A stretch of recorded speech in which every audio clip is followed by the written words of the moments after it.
So I'm going to welcome up David Clements, who's Marketing Director of Online International, and Ollie Gilmore, Group Planning Director of VCCP, to the stage. Hello, mate. You all right? Our briefing is definitely not as fun as the guy from Iraq. I think it was, actually. Was it?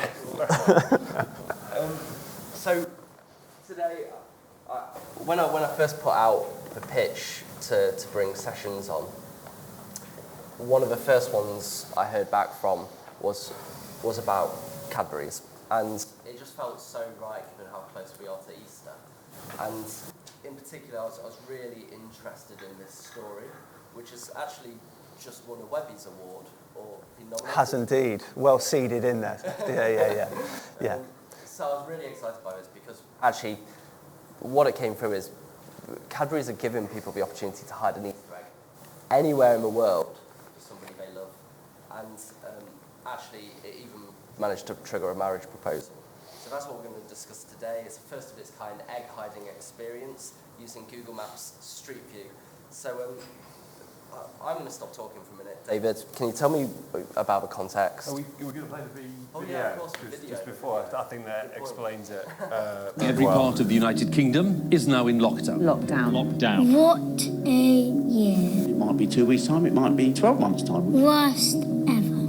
Everyone was sad. I couldn't even see my friends. Christmas was rubbish. And Easter was going to be ruined too. But then, Cadbury had an idea. Introducing the Cadbury Worldwide Hide. It let me hide an egg for someone I love anywhere in the whole world. I hid an egg at the seaside for Grandma, on the beach where the seagulls stole her chips. And after I'd done that, I wrote a clue to help her find it. She got a text, read my clue, and then tried to find it herself on Google Street View. It took her ages. I picked a good spot. When she found it, she said I was her favourite grandson, even though I'm her only grandson. Then an actual Easter egg turned up on her doorstep, like magic. There was nearly 1.8 million UK site visits, whatever that means. And over 800,000 eggs were hidden. Someone even proposed on it. What we got here?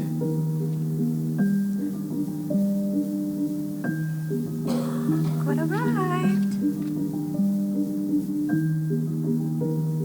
In a time where millions of us couldn't be with each other, Cadbury brought us together.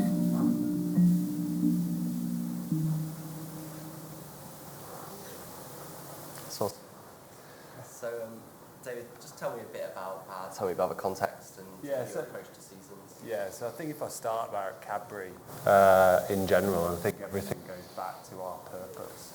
That goes back to our founding fathers at John Cadbury back in the 19th century. And we talk a lot about inspiring generosity. And that's fundamental to everything we do about Cadbury. So whether it's our into seasons, it's about how do we inspire generosity in people. And as I'm sure everyone's aware, over the last couple of weeks with Easter just gone, seasons is that perfect moment to demonstrate those generous acts. And Easter and seasons in general, a huge part of our portfolio and our business. And our way into seasons is through rituals. And there is no bigger ritual than the egg hunt.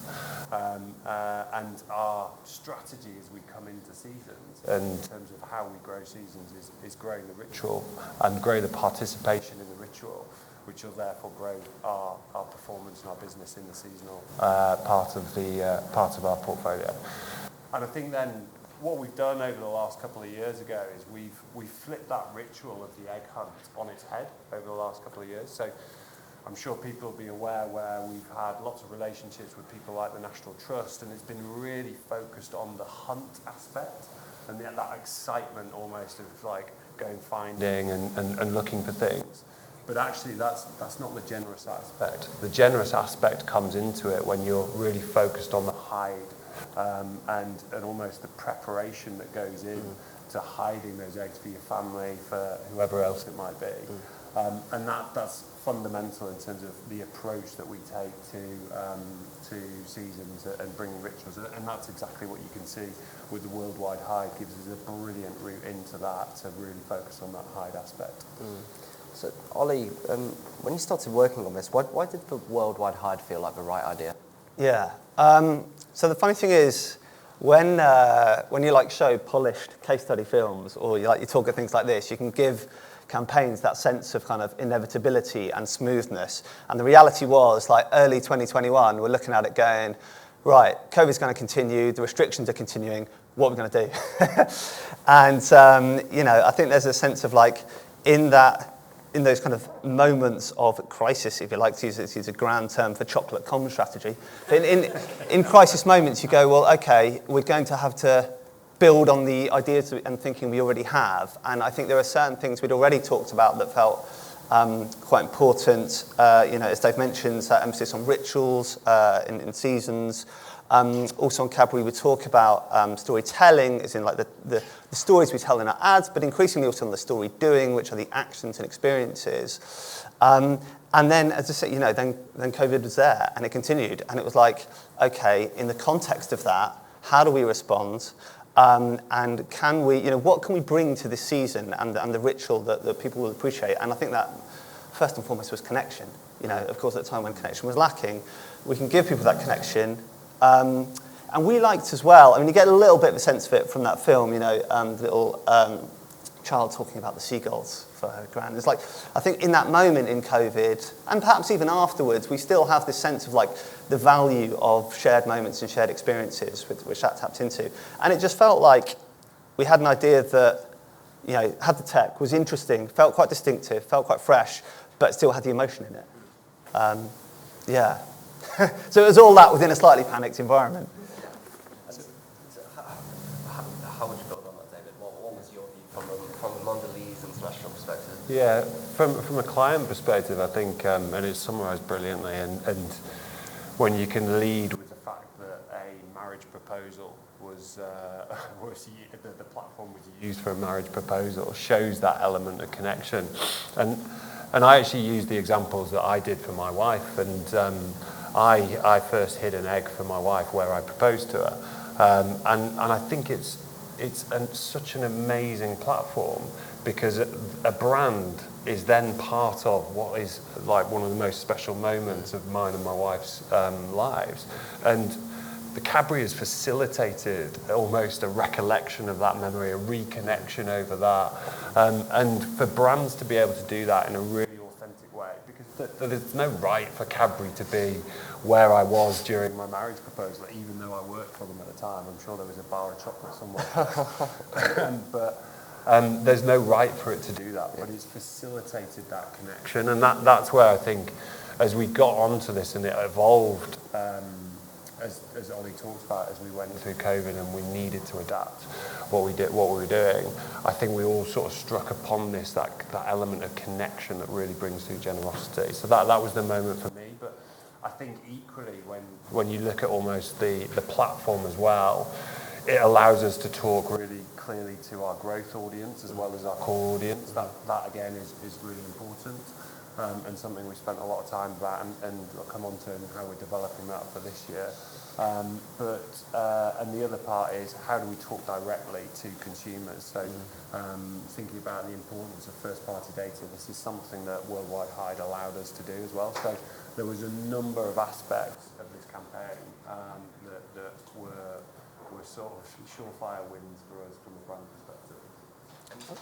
I think just to that point, we mentioned the marriage proposal thing as kind of like a quirky kind of stat in amongst the stats of the campaign in general. But to Dave's point, like if a brand tried to force its way into that moment, you'd just be like, keep well clear. And yet, providing almost a platform that, and the brand has the heritage and I think the scale to be part of, enable itself to be the platform, and then people can use the brand in that way. But there's no way we could have forced ourselves in. how did you actually decide how the campaign was going to shape up around this? Yeah. So, I mean, I come back to the sort of moment pre-Easter and the sense of, okay, we're going to make this activation centre, you know, for the reasons I mentioned, you know, providing connection. In reality. And so then we learned, okay, right, everything should drive to the activation, including TV, which is kind of the main comms driver. That was a new thing for us to do. We also, there's a few discussions around like free to play and pay to play. You know, Cadbury's a very inclusive brand. We talk about being fabric of the nation. So, you know, in the case study film you saw, that's the pay to play version where you get the egg delivered. But you could also just play yourself and you didn't have to, you know, pay for an egg. And we felt that was quite important. And I think as well, just the emphasis on the tech, actually. When we talk about the campaign, it was developing something that was new like that. You know, and it was all credit to our CX team, doing a load of things that I had no clue about. But, you know, having the integration with Google Maps, you know, providing people with a platform to actually use day to day. And it's like, okay, right, I know how this works. And then using Street View to bring it to life. And as well, then having that integration with the e-commerce side to then, you know, buy an egg. I think, so in terms of the campaign, it was like that hub had to work, had to be right. And when you've got that right, then you can, you know, drive to it with comms surrounding it. David, very quickly, and Ollie as well, could you describe, if you can, just a little bit about the results of what you achieved with the campaign? Yeah, I think we saw some of them that came through. So I think we had over, I think it was 2 million visits to the site, or near to 2 million visits to the site, 700,000 eggs hidden. And all of the physical eggs, so in terms of the pay-to-play, sold out within a matter of a very short period of time, sort of days and weeks, rather than anything else. So a week before Easter, we actually sold out of those eggs. Yeah. And I think, but there's some really important stats when you look at the user journey as well. And on average, I think consumers were spending 5 minutes on the site as well. So 5 minutes of interaction with the brand site is something that's phenomenal and an outstanding achievement. And I think obviously then one marriage proposal as well, which we link back to quite nicely. Yeah. But yeah, and I think just building on Ollie's point and discussion in terms of focusing on that activation and being as something that we've not done before, I think it's then played through in terms of what we've done this year as well in 22. So year 2 campaign of Worldwide Hide, where it's gone even bigger and better. Yeah, brilliant. And so, what, you know, how's this evolved this year? What's been the plan over the last nice month? little tee up there, given conscious of time. But I think some of the things that we've taken on this year is how do we evolve partnerships as part of this as well. So Ollie talks in terms of the e-com element around Amazon and Google, but I think one of the big things from this year is our partnership with Manchester United, where we've leveraged our football partnerships that we have at a broader Cadbury level. Yeah. We had a designated microsite for Manchester United fans that they could visit, as well as a unique Manchester United egg, physical egg that we produced as well. So I think just in terms of evolving that, bringing partners into it as well, expanding our reach and our audience through Manchester United's channels. And then also as well, I think one of the things that we've been looking at this year from a PR perspective was giant eggs in the physical offline world as well. Oh yeah, I've seen some of those. Yeah, so some amazing things that naturally then create those stories around them as well. So yeah, and again, another really important point around our campaign centred on this platform and this activation. And just very quickly, Ollie, what does the future look like when the leads bring you back for next year? Yeah, I mean, the future is, in many ways, sort of a continuation of this year's trends. So growing the offline side of it, because obviously, you know, hopefully we live in a post-COVID world to some degree. So how we grow the offline side, and then the other thing is, of course, HFSS regulation coming in. How does this activation work when we've got in-store restrictions, we've got comms restrictions in terms of referencing products pre-9 p.m. in TV and so on. So I think those dual factors are the things we're considering in the future. But we think there are ways around it. Brilliant. Well, in the interest of time, thank you very much. Cheers. Thanks. Cheers. Thank you. Thanks. Thank you. Thanks very much. Thanks, guys. Thanks.